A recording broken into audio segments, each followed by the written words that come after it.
Hello, and welcome to another episode of the Pedophile Huntress. We are here to discuss and normalize the hard discussions around the crimes of childhood sexual abuse. Society avoids what we face head on during these hard discussions. Tonight with me, I have Carol Boyce. She is the author of First, I Believe You. I love that title. And Sylvia Yes. Trevino is with me again tonight. And we have a special guest that's going to join us tonight anonymously. She had been listening to our discussions and she reached out and said she wanted to join. She wrote me and she said, it's a shared type of understanding that I've rarely had in my life. And ladies, isn't that what it's really all about?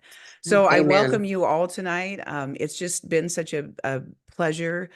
And we just pray that you that are listening, you feel that you're not alone. Tonight, our discussion is going to be about how injustices in our lives when pedophiles are our family, how that plays out in our life. It's a very odd thing. So we're going to talk about, do we look for justice? Do we tell? Do we seek vengeance? And the other thing that we're really going to focus on tonight is, have we been angry? One of the things that I find is so interesting when I talk to survivor warriors, as I like to call them, because they're usually stronger than the average human being that I meet that hasn't been through severe trauma. So I just want to give a shout out to you warriors. Is that we don't, our anger's kind of broken, and the lack of justice that we want is broken, right? Like, I don't know, we're not really upset about our stories the same way everybody else is. So I want each one of us to kind of take the time to say, I'm going to start it with, in my life, it went before I turned 4, I witnessed my father murder a woman in front of me. Now, it was easy for me in life to seek justice for her. Do you know who I didn't seek justice for? Was me. And, Yourself. it was it's just this very interesting thing that Yeah. we are so groomed at such an early age that by the time we hit life, we're not, no, we're not telling our stories, but we're also not seeking justice. So I don't know who wants to start, but I'm curious to really start with, why don't we tell? We've talked about that before. And so that's not really my focus. My focus is, how come our justice seeker is broken? We're not seeking justice. Someone talk about that with me. Well, I'll start if you don't mind. No, absolutely. I think as you were bringing up, it's part of the grooming process. And I think it's our feelings and our emotions never mattered. I never That's felt like so that true. there was any voice out there protecting and modeling being a warrior for me, right? I think that idea, we had to learn that. And I know for me, Mhm. speaking up was not safe in our home. It was completely shut down. So why as adults, would we have some great warrior spirit? I You don't know what mean I to mean? laugh, Yeah. but right, it's broken. I It's mean, Yeah. it's laughter very is broken. acknowledgement that I completely understand that. It's Yeah. so right. And We're barely I think alive. as we get stronger and we work through things, then that's when we get that real warrior spirit, I think. Amen. Yeah, I think that, myself being in the Catholic Church and, I went to school at a private Catholic church, and we marched to church every morning. Um, and, you had to walk, single file. It was very strict. Once you got in, you couldn't speak. And for me, that was where a lot of my silence and becoming this defenseless person came from, because I was so frightened. I never really looked up to the priests and the nuns. I was afraid of them. Yeah. So you're really Just saying, in my house and outside of my house and society at large, a voice around these subjects are not welcome. no, And they're not. so I guess because we don't have a voice is what I hear you guys saying. Why would we even think about justice? Because we can't even think about talking. Emily, Right. what do For you think me, about that? yeah. So for me, I think, interestingly, outside of my home, because I got out of my family's home as soon as I could. I started working at 14. I Mm. went on a summer volunteer mission trip my entire summer between years of high school as soon as I could. And I remember we were in a women's shelter in inner city New York City. And I remember hearing their stories and I shared mine. And so I started talking early, but I was within a Christian context where there was not a sensitivity to the gravity of the situation. So there was no reporting of what I said. And I was a minor at the time. And that's a very problematic, I think. Wow, And there that's was also, huge. yeah, there's also Huge. and so there you go, like the introduction to the lack of justice, the lack of recognition Mm-hmm. of the crime, Mhm. and the pressure to forgive and to basically that Yeah. false forgive and forget. And so that was my narrative for a long time, was that I needed to just let it all go and forgive. And if I didn't, that was on me. I actually had someone say, how you respond is where your sin begins. So yeah, so Oh, it's that's just so hard for me like to the hear. I know, but Wow. that's the reality It of is the the it's the brainwashing of the reality. church, I which is very 100% agree. unfortunate. So I didn't get that desire for, or I didn't see it as crime until I Ah, was a mother. I didn't see it as Mm-hmm. crime till I was a mother. yep, And yep, we I was like, there understand. is no way I'm putting my child in the context with these people. I finally could see them as dangerous. But I was 37, 38 by that time. Mm-hmm. Right, see? Yeah. And right, that oh, Carol, what were you gonna say about that? Well, it's so interesting. We hear over and over and over cases Mhm. involved with the church, and Yep. I'm quite curious about how this all happens, and because the church does such wonderful things also, and it should be a place of healing. Mm-hmm. I was also told a lot about forgiveness and moving on immediately. Now, I'm Mm-hmm. somebody who didn't remember it until I was 36, and I had a little Me girl too. coming up. Mhm. Mm-hmm. So it's a little different that way also. But this whole concept of forgiveness is highly personal, and it's certainly not going to happen until a whole lot of healing has gone on, Mm-hmm. Mm-hmm. if at all. And I think it's it's really because people don't want to hear about it. Mm-hmm. It's just like Right. Jody saying, we're Mm-hmm. talking about very difficult subjects. People do not want to know this. They don't want to hear about it. Mhm. And And it's Well, again, and they you unfortunate. want you to hurry up and heal. That's what Yeah, I think. because they we don't want to talked hear about about it. that, Yeah, right? We talked right. about that. And there's a difference between the God of the Bible and the spirit of religion. And Mm-hmm. I do Yes. believe Amen. incest sits behind the spirit of religion. And the spirit of religion, for anybody that's stuck in the spirit of religion, I'm going to say it again, that God gives you until you go home and you're back with him to Mm-hmm. heal, Mm-hmm. because we are in a humanity mess down here. And oh my God, triggers happen in 20 years. Like Yeah, this Christian BS Yeah. religion thing that says you have just a minute to heal. It can't be true, because things are Yeah. hidden away in us and locked in Mm-hmm. these recesses that we had to do to survive. And then when they come up, you think that a good, loving God's going to look at us and say, "Oh, sorry, your time's yeah. gone. Sorry, get on Time's down up. the Yeah. road." No. You had 5 minutes to recover. Exactly. Um, Sylvia, go ahead. and I think it's in general that society has no clue how incredibly damaging this is. That Mm-hmm. particularly a parent molesting a relative, somebody in your immediate world, Family. is incredibly damaging.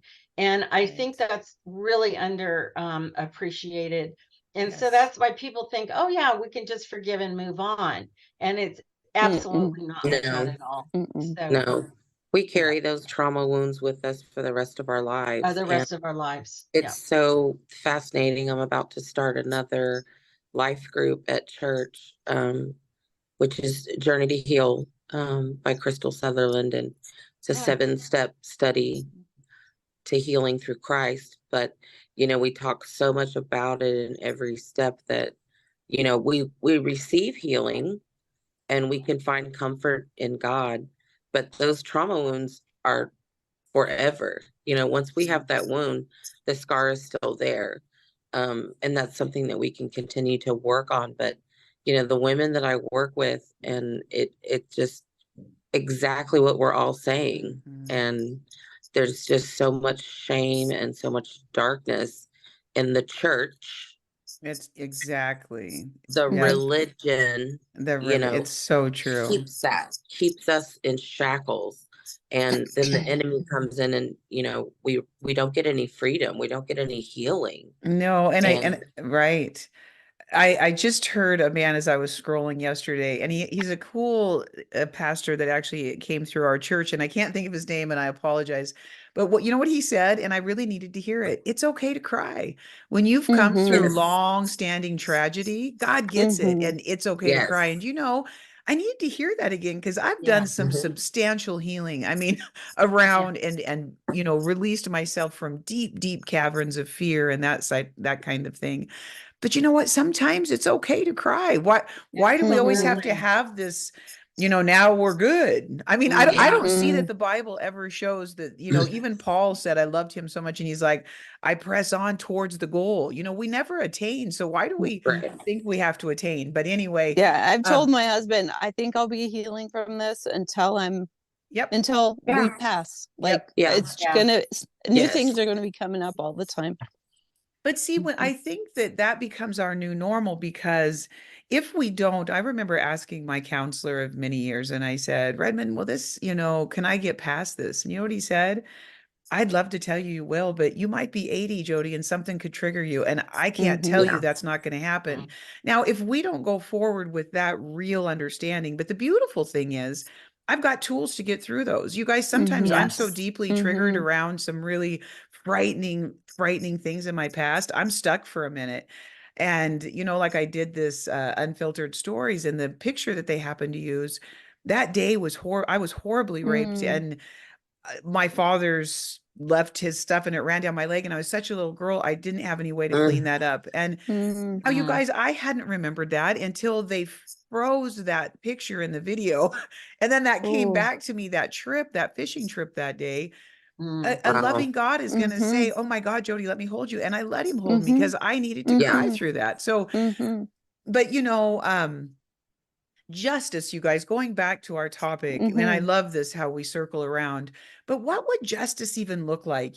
Sometimes I really grapple with, God, how do you can't restore virginity. You can't really, I can never know what a childhood feels like that doesn't have chaos, confusion, and pain. I mean, so what does justice look like? I know restoration has to be part of it, but talk to me a little bit about what justice looks like to you.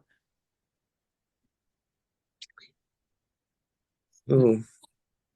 The silence.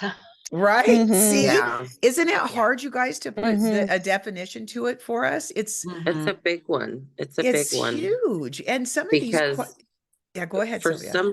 For some reason, I'm really dealing with, even though, I've been doing this healing journey for a long time.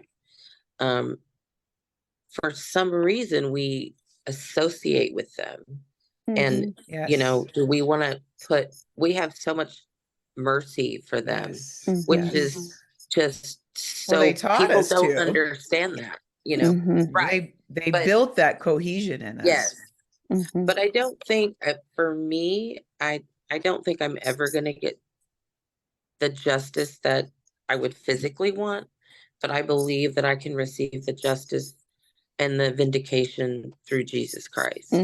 See, and I get that, but let's act like we're 10 and someone came to us and said, this happened to you, because see, life has happened now, right? And so we already understand justice has not been served. I believe that God does say, I mean, I was just reading in Nahum this morning where God says, oh, the guilty will receive punishment. I believe that with everything in my heart. And so that does give me peace. And at the same time, though, for people listening and for all of us, it's funny that we don't even have the language of justice. And that saddens me. It does sadden me, because there's so many little girls, and I'm a CASA worker here in Montana, and I go and I see these children and my heart just bleeds for them because I think, what is justice going to look like for them? Right? Like the damage has Yeah. occurred. They're going to have to Yes. walk their life. And so with that in place, give me some more words, you Yeah. guys, about that. You know, my father died and he never once admitted to what happened. He never, you know, it was always oh, Carol's mentally ill. Carol is not stable. Although I had nothing to show that except from I the know. And I damage he laugh did to because me. we're Yeah. all, you're either nuts or sluts, right? Yeah, right, right. Yeah. But you know, so he died without that, and my family believes him, not me. And so I can't look outside of me for So crazy to justice. me. I think I think it's part of just forgiving myself for what I participated in and letting go of the shame. I think it's all those huge issues that survivors have. And I think that's kind of my justice, or believing God is going to, you Yes. know, he knows the I love truth. that. He does And know the truth. You know, he knows the truth, yeah, and to that's kind of your beautiful. soul, because you know, I don't have the courts. I don't, you know, they didn't do Right. anything. So Well, you know, for me, I mean, I can look back and say I know what I wished would have happened and would have been justice in that situation, but that's not realistic now, of no. course. Right. Mhm. Because you So, would have hoped somebody would have and you removed know, the you and reality, right, or removed the young man from the home and done a deep right. dive on my parents and all that. But I think that, you know, now the statute of limitations has passed. I would have nothing in court. And Right. I've just had to let go because otherwise too much of my energy is spent thinking Mm-hmm. about all that. And then they still have a hold on me. It's still controlling my life. Yeah. And I don't want to Right. live in that. So Yeah. all I I know get Yeah. is it. that God have mercy on their souls. Like it Yes. is, Yeah. that's the bottom Yes. line. It is. I'm not going to be able to do anything besides remove myself and my daughter from the situation. Mm-hmm. And Mhm. I can only imagine if they actually take some time to be introspective and prayerful, that there's a whole lot of suffering going on for them because, I Yes. think you that's know, true. I do Oh, think that's yes. so true. I feel like my father was tormented. I feel Yep. like he I knew. do too. I could, you know, you can I see it in agree. their spirit. And, Mm-hmm. but you know what? Justice and vengeance is God's. mhm. It is. And that's why I didn't use the word vengeance because oddly, I don't, well, probably I wouldn't have a super angry, vengeful person on the chat with us. But, you know, I know that you guys aren't, but I do think that justice does look like the things that I've heard you guys say, having a cup of tea in the morning with peace, having Yeah. to go to bed without knowing that I'm going to have absolute terror wake me up in the middle of the night, or Mhm, have mhm, the Right. compression on the side of the bed, like someone sitting down for 20 years. That happened to me, you know, Yes. on mhm, and on and on. So justice is freedom for sure. It mhm, absolutely is. Mhm. And for everybody listening, for each one of us on this panel, I'm sorry that justice was not served the way it should have been. And one mhm. of the things that I hope that we can all do is bring awareness around this. Like I was thinking the Yes. other day, you guys, about, you know, the Holocaust and the Jews, and they've gotten their time to say this was wrong and the world has Yeah. acknowledged it. And then Black slavery. And I really do feel like they've gotten a lot of acknowledgement. Childhood Mhm. sexual crimes, Mhm, there are millions mhm. and millions of survivors Yes. around the Zero. world. Yeah. Where's their Mhm, justice? Where's people mhm. standing up? You know, people say, "Oh, I can't. Oh, it just hurts me to listen." It's a crime. It's just a crime. But why is it Mhm. such a secretive crime? That's a whole nother topic. We're not going to get into it, but I think we understand because Another night, another yes, chat. another night. But I'll tell you, it is And the darkness that surrounds Mhm, it. and I do want to mhm, also say that every one of the millions of people that have been sexually assaulted deserve to They have a do. day in court and to Oh, I have fully their believe yes. that. perpetrator in jail. And it's really tragic that we don't have that. And honestly, these statutes of Mhm. limitations Yes, do yes, not apply to yes. sexual abuse. They should Mm-mm. not be No. there because Yep. people are dealing with it decades later. And, Yes. No, you know, and that's I a mean, just beautiful to thing be to clear on remember. that too. And for Mhm. anybody listening that has children that are Mhm. going through that, prosecute. Mhm. I mean, I wrote a Absolutely. blog Yeah. the other day about the Atlantic, and the Atlantic wrote this article and said that the very fabric of our society would break if everybody came out of the woodwork who Mhm. has been touched by incest. And so if we could please Oh. all start standing up, it would actually help the generation of children behind us, because Amen. you know, It we've sure got to would. change this. These are But crimes.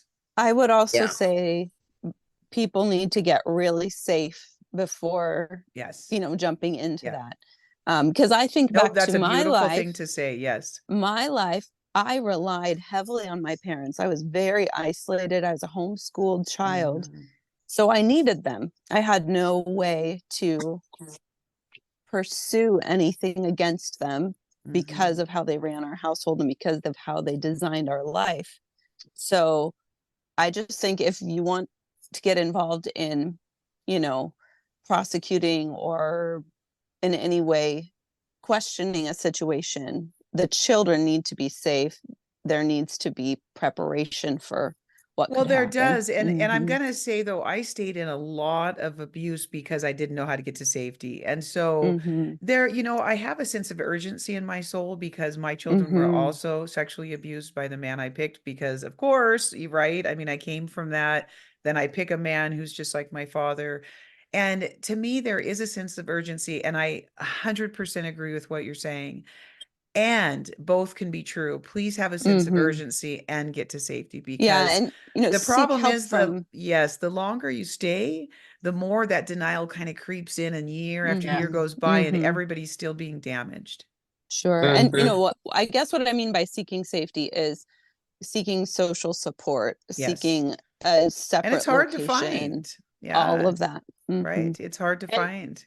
Emily, you have a very interesting situation because you're one of the few people I know that did speak up, did tell the parents, Mhm. did make it very clear what was going on, Can we and can we stop right there? That is so good, but can we bring Yep. the listener into the story right there? Because I think that's awesome, Carol, to actually talk about that.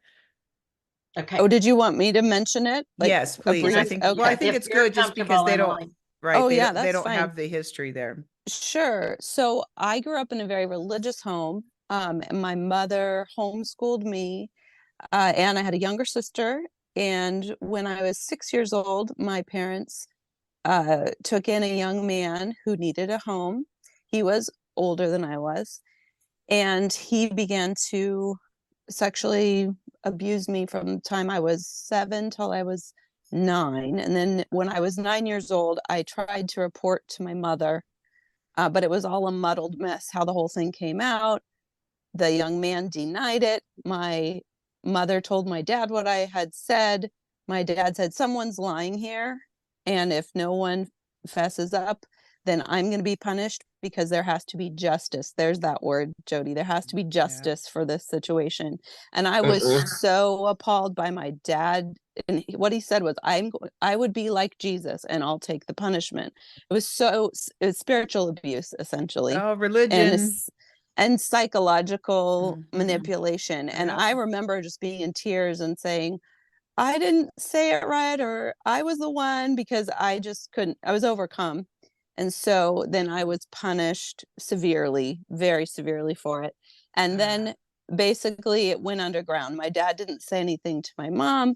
My mom didn't say anything more about it. The young man stayed in our home until I was like 15, I want to say. So that's the context. And I did try to speak out, but after I was beaten with a piece of wood from my dad's shop, I Oh, said, yeah, mhm, it was awful. And mhm, that's the context. And I wasn't going to say any more. So Carol, to your point, I did try. mhm. Yes. Um, but And the church shut you down. Yep. yeah, well, my Yep. parents representing the church, Right, yes. right. Yep. Mhm. It's terrible, Emily. I'm so sorry because you were yes. trying So to sorry. do everything right. Yeah, and it speaks to the illness of my parents as well, right? Well, Like right. they're And the evilness, Absolutely. I think that one man who wrote the book A Road Less Traveled also wrote a book called Evil People. He's since changed the title, but it was first called Evil People. And one of the things that he said that most counselors in psychology forget are some people are just dark, and there isn't a cure for dark but light, right? So Mhm. Sylvia, you said an interesting Wow. thing that I think is really good. You talked about how commingled we are with the abuser, and particularly when it's our family. And it's like what Emily said, I needed them, I Mhm. relied on them. They're the Yeah. source of I've always said this, my father was the source of my nightmares, but the source of my comfort. When those nightmares came because that Oh, woman was being murdered, I'd run to his room, or whatever nightmare it was that I had, he was also my comforter. So the great conflict, right, that Yeah. wages within us mhm. is profound. And so you're right. We're so confused by the time we hit life. What is justice? Yes. Yeah, It's kind of why I brought it up. yeah. We don't have a sense of it. But that's why I wanted to bring kind of light to that mystery, that we should have a sense of wanting justice. We should ask God for justice. It's actually all over the Bible. So we really should bring that back alive, but it's been so beaten out of us, literally, Yeah. emotionally, figuratively, and physically. Most of us could say, I don't know Yeah. for all of us, but I certainly got many beatings from my father if I was just out of line. So mostly I was just a good compliant girl, so I wouldn't be more hurt because I was already going to be hurt. But to try to mitigate damages, right, you just complied. Mhm.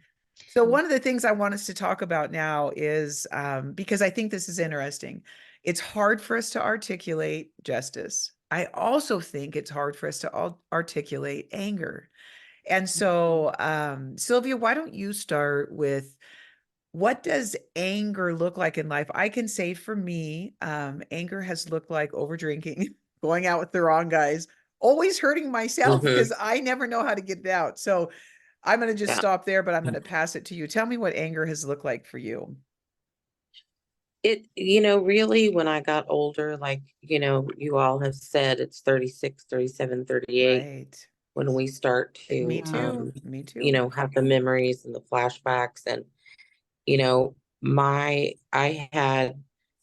had so much anger for my father. I had so much anger for my mother, who it was definitely, she was not at fault in any way. Um, but I had anger for so many people, for the church, for my, the nuns and the priests that were my teachers. Like, why didn't you protect me? Yeah. Why, how could this happen to a 5-year-old? When I'm surrounded by people who should protect me. And Mm. my anger was all on them. And of course, my father. But that did manifest in very unhealthy relationships, because when we get into a relationship and then we tell somebody our story, they don't know how to handle it, Mhm. because We're open game. it's a hush Mhm. hush, oh, I'm so sorry that happened to you. And then just keep it moving. And it's like, you don't feel heard. So Right. then you're angry. So then you're angry at that person. And then I would always just self-sabotage. And, at that point, I'm like, I'm done. Goodbye. Next, Yeah. Yeah. and the drinking, and, the just the self-medication to make yourself feel better. Can I And ask you this? All those people that you just said you were angry at, did you go to any of them and talk to them? I did not. Yeah, I did. I did. I was one of those people that I did. And you know what? I I'm wish glad I I did. did. Yeah, I'm glad I have. I mean, to go confront my father, you guys, sometimes literally I would have to stop because physically I was so terrified to be around him. He kept a gun by his side. I watched him kill somebody. I'd stop and have to drink like 3 Cadillac margaritas just to get my body to stop convulsing so that I could walk in. Not convulsing, that's the wrong word, but shaking, trembling is the Yeah. right word. Just The absolute trembling. nervousness Yeah. Oh, of I was fright. was terrifying just to walk in his house, and it only Of course, lasted about 20 Jody. minutes. Of course, it must have Yeah. been just horrible. Right. Horrible. Yeah. So Emily, And can you talk a little bit about your anger? The anger. Oh Yeah. yeah, I was feisty as a child, And I think I've been angry at my parents since I can remember. Yeah. My mother was not a safe person. She will even brag about stories about how she's so proud of herself for putting me down in my crib instead of shaking me, because all she wanted to do was shake me, and she was worried that she would harm me. And she brags about how she protected me that Oh, way. they're so But righteous. yeah, so Yeah. I think, I just was fighting from the time I can remember. Um, Mm-hmm. and I'm glad, like, for whatever reason, God put fire in me. That's how I I get see some of it. that. So the main way that I coped, even as a child, was through physical activity. Like, all I remember is I ran and ran and ran. And my mother would send me out the door and just send me to go wander all day long, even as a homeschooler from 12 noon on. She didn't really want to deal with me. So the way I got through was just moving, moving, moving, moving. So I ran and I roller skated. And if I was angry for being spanked and grounded one more time, I remember punching my pillow. So I was very physical. Mm. And then I also channeled that anger once I went into compliance mode, Jody, like you said, which happened at age 12. I remember I was like in 7th grade, and I figured out that the best way, I just was like, forget this, I'm getting myself out of here. And I just went inside with my anger. Mhm. I started to have eating problems. One thing I did with it was I was basically going to show them, and I worked as hard as I possibly could in school. And so some of it was constructive, I think. Like, some of it Mhm. motivated me to do some really good things, but others of it was destructive because it was too much exercise. Like, my knees are relatively shot for my age. That's why But my I hips Mine figure, get. too. Yeah. but I'm like, Yeah. I think I coped, that was a Angst. yeah. Yes. And then Angst. I teetered on the edge of a full-blown eating disorder, but I think it was an angel Mm. that saved me, that taught me about real good nutrition. Oh, that's Um, cool. so Oh, I I believe in would say, angels. yeah, so the anger piece, Mm-hmm. um,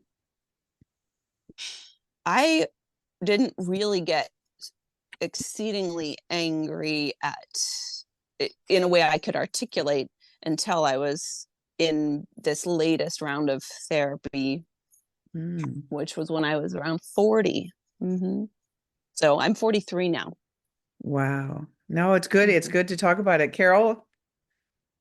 Yeah, I was just gonna say, Emily, that's just amazing as a child that you came up with, like, Mm-hmm. hitting your pillow and Mm-hmm. running, because those are great ways as Mm-hmm. adults too to handle the anger. And I too turned it totally inward with an eating disorder.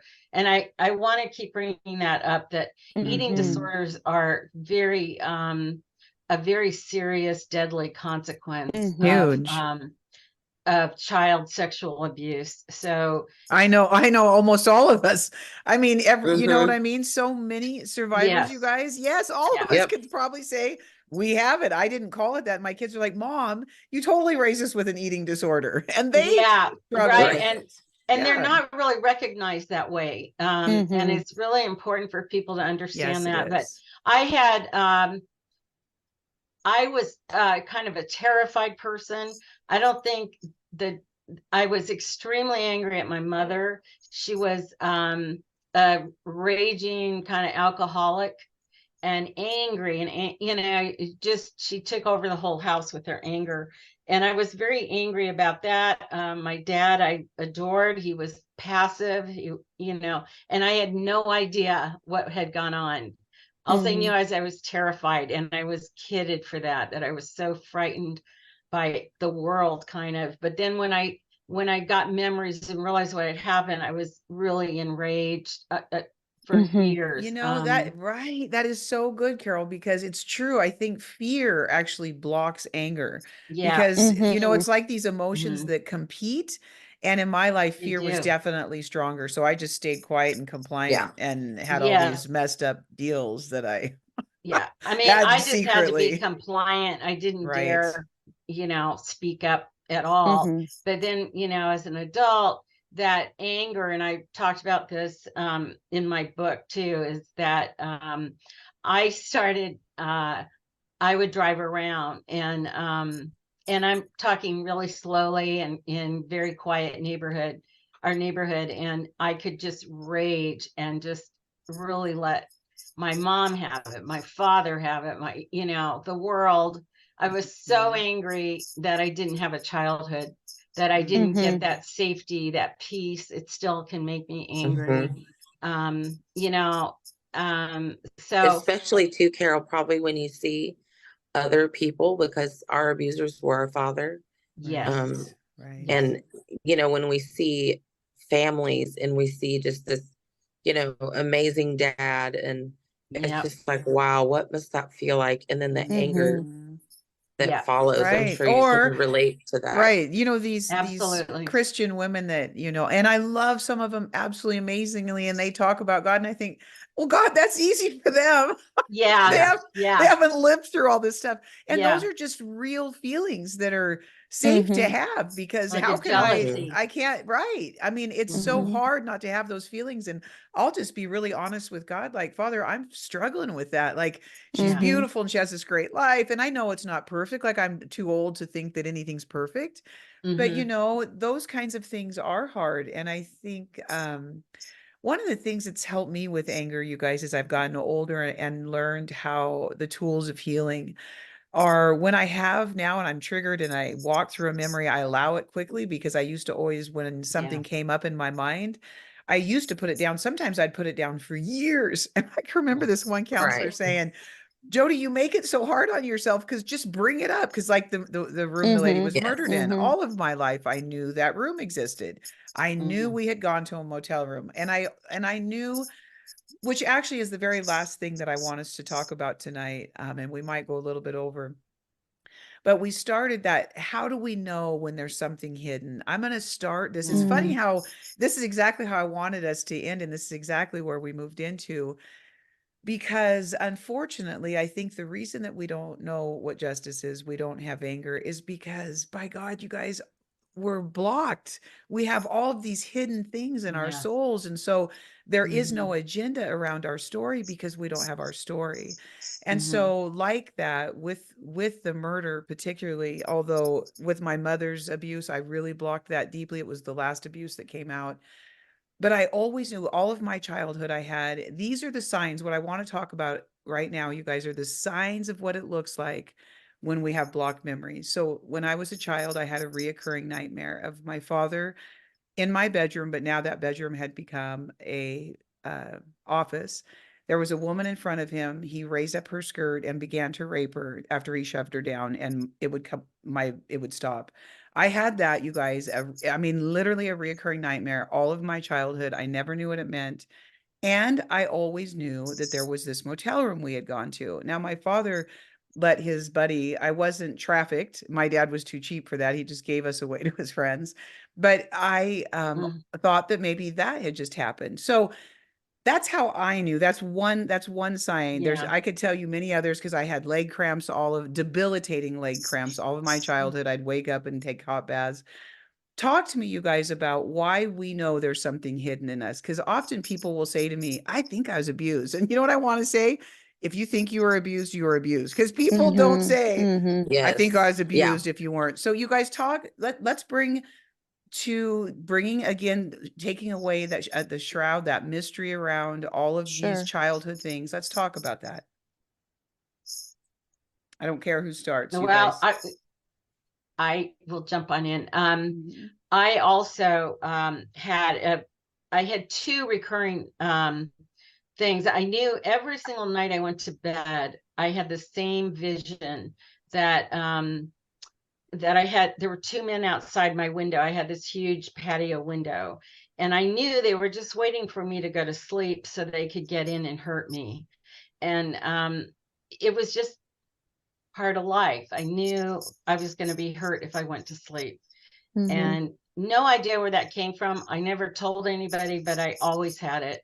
And so I guess that nightmare piece is pretty common with children being Mhm. abused. It's coming out at night.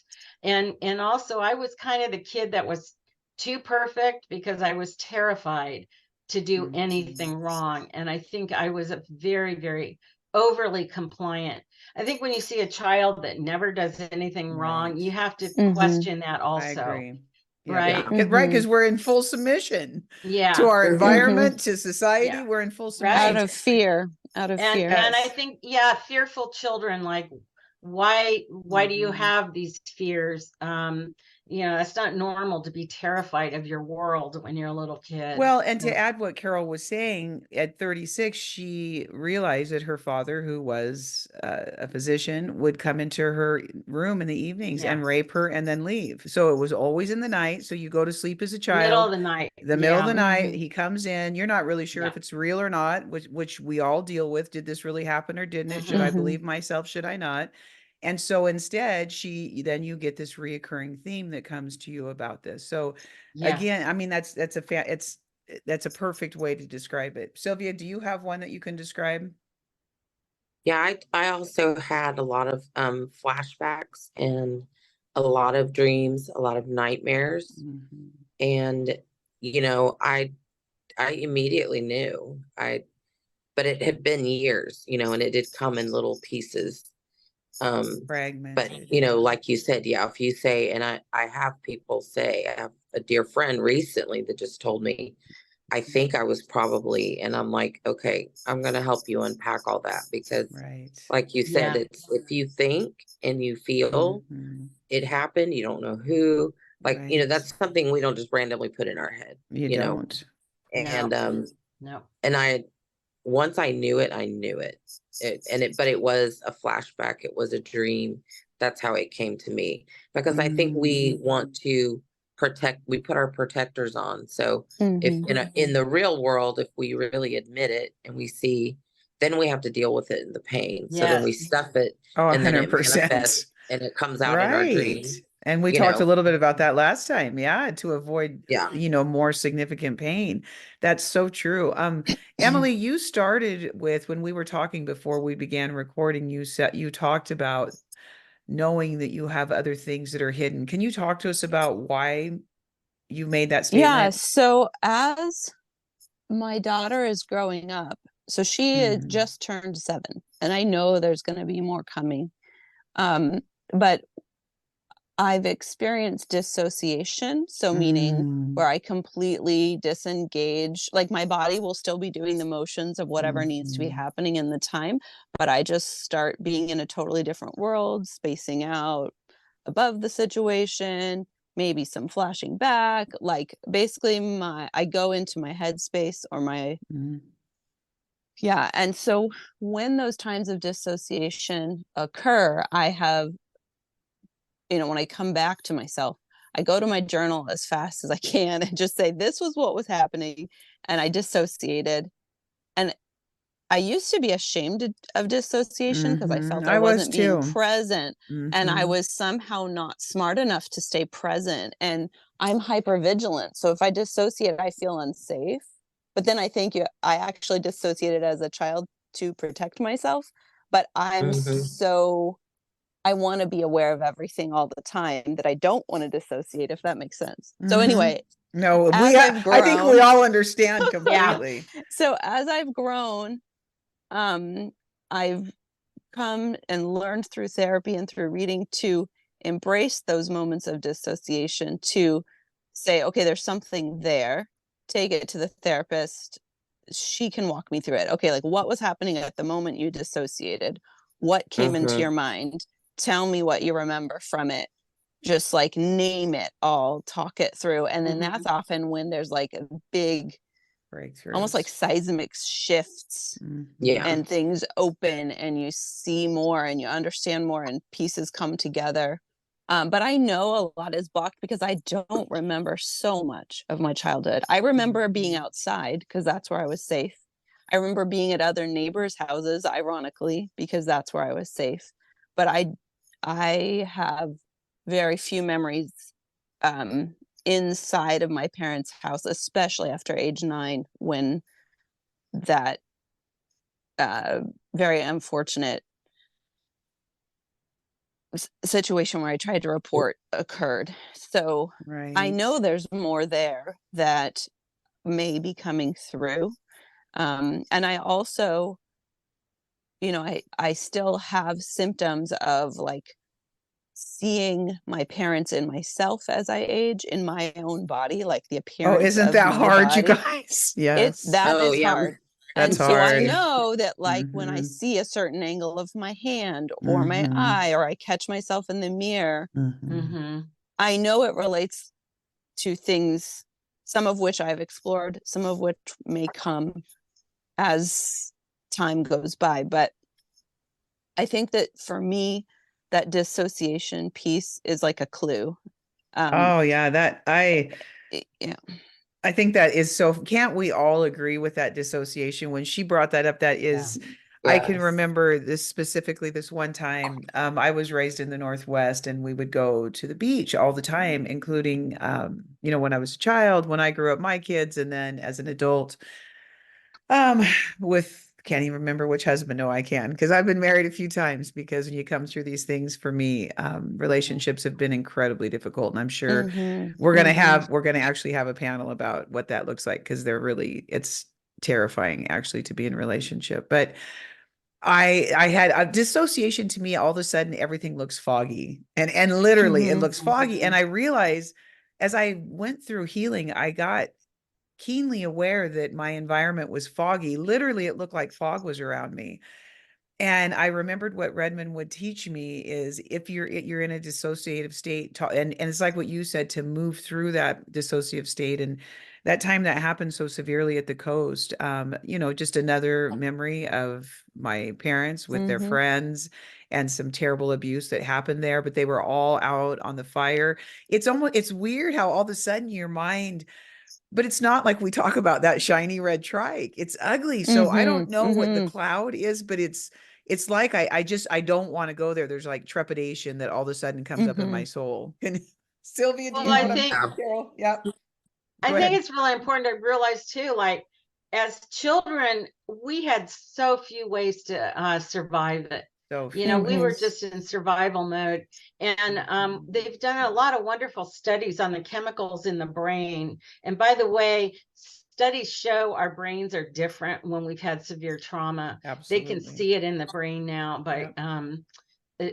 MRIs, and there's been wonderful research on that. But there's chemical things that are always going on that kept us safe, and it was the only way we survived. Hmm. So I think in a lot of respects, we have to be very thankful that we mhm, came up with these methods and that they're still there. And another thing I want to say is I have flashes of it, that kind of thing. And finally I had a therapist say to me, Carol, you probably don't want to know everything. Do you know enough I've to prayed that face before. this? Right? Maybe you have Right. enough to face this, but and I know I'll never have all of it. Right. mhm. Most of it's gone, but I Yeah, know enough to know what happened. Um, exactly. so I think that's a reality I too. think I think it's a balance of like seeking that psychological healing and doing the work and then trusting God to lead you in the next Yes, I step. love that. I Yep. love that, Emily. Yep. Yes, I really, really resonate with that. Sylvia, did you have something to say about that? No, I think just we again, we just, how in the world were we supposed to navigate, Yeah, Yeah. so and the true. only thing we could do was, disassociate and, Mhm. you Right. know, push push those memories away and, not only, but I feel like it's a blessing that I got everything in little pieces Mm-hmm. that Mhm. for Mhm, Mm-hmm. me anyway, and I pray that that's, how it is for other people Right. because even just one memory, even just one flashback just wrecks our Devastating. entire world, mhm, Yeah. you Well, know? it does, but Devastating. it also, I have to tell you guys, and this moves me a little bit. I feel more like myself than I ever have since I was born, because I mm, was taken hostage from the second I entered my parents' house. and to have the strength and the tenacity and the faith to know that a great big God warred with me to get my life back from them has been Yeah.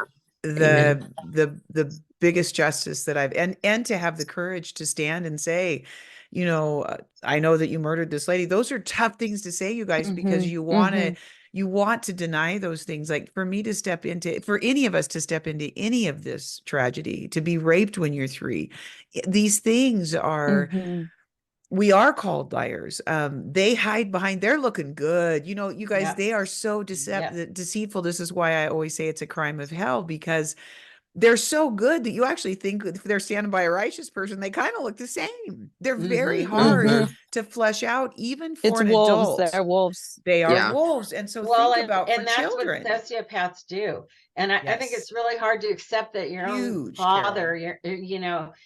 parent is that Mm-mm. person, but they look good. That's They exactly do what they look do. good. And they They can look real really good. hurt. They can They really do. hurt their own child and then Right? just get up and go on with their life. That's not normal behavior. That's somebody that's very, very ill. It isn't. And And then yet we are the ones, like you said, oh, she's mentally ill. Oh, Jody, Yeah. like when I went to the police, Yeah. my entire family said she's had mental health issues forever.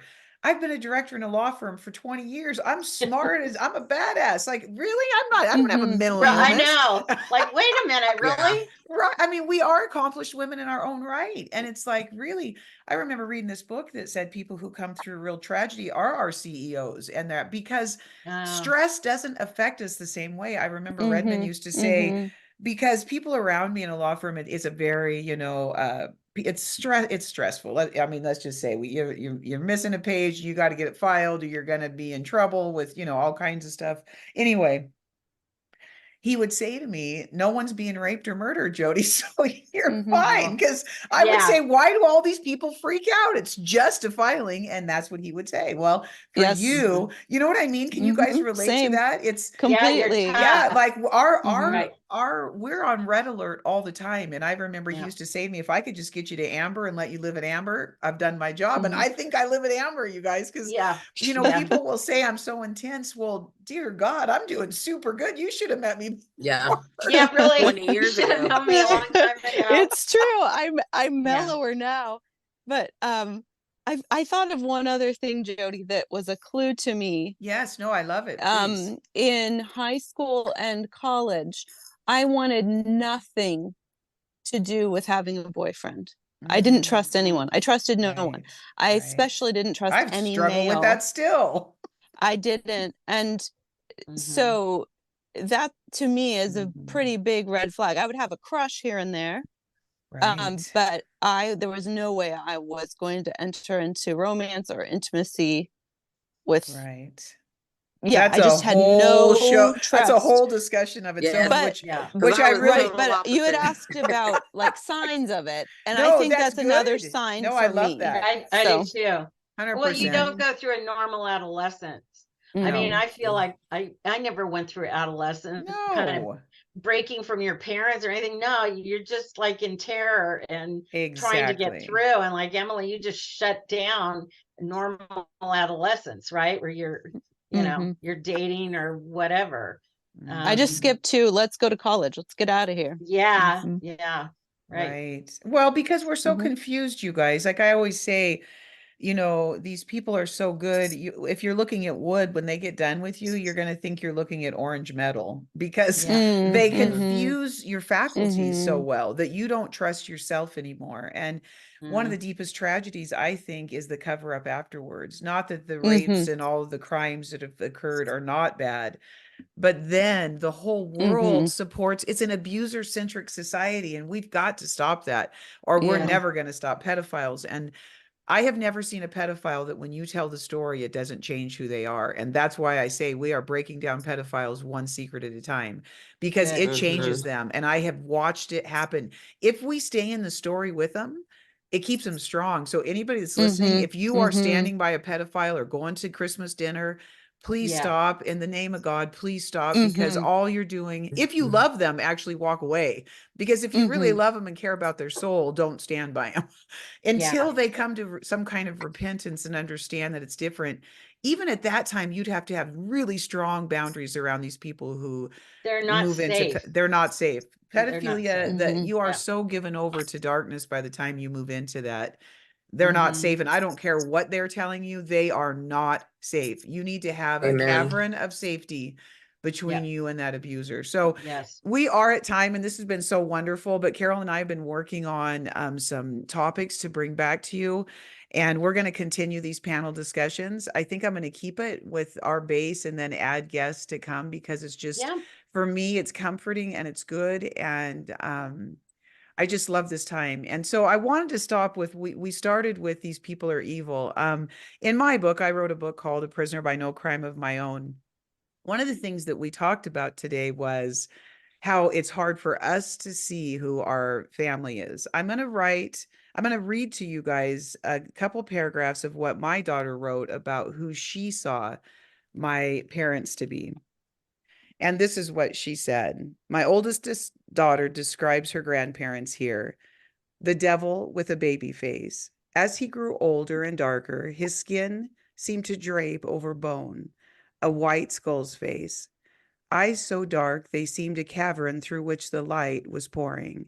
A pinprick of red in the center, perceptible to even the smallest in the family. A physical embodiment of eternal war. He was always watching, always listening, his cold Tatalian breath forever on my neck. Grandma had a face filled with a desperate yearning of malevolence, and she made a home where harm was the norm, where evil settled in the corners like dust. In her, there was a blankness that held unspeakable darkness if one were to scratch at the surface.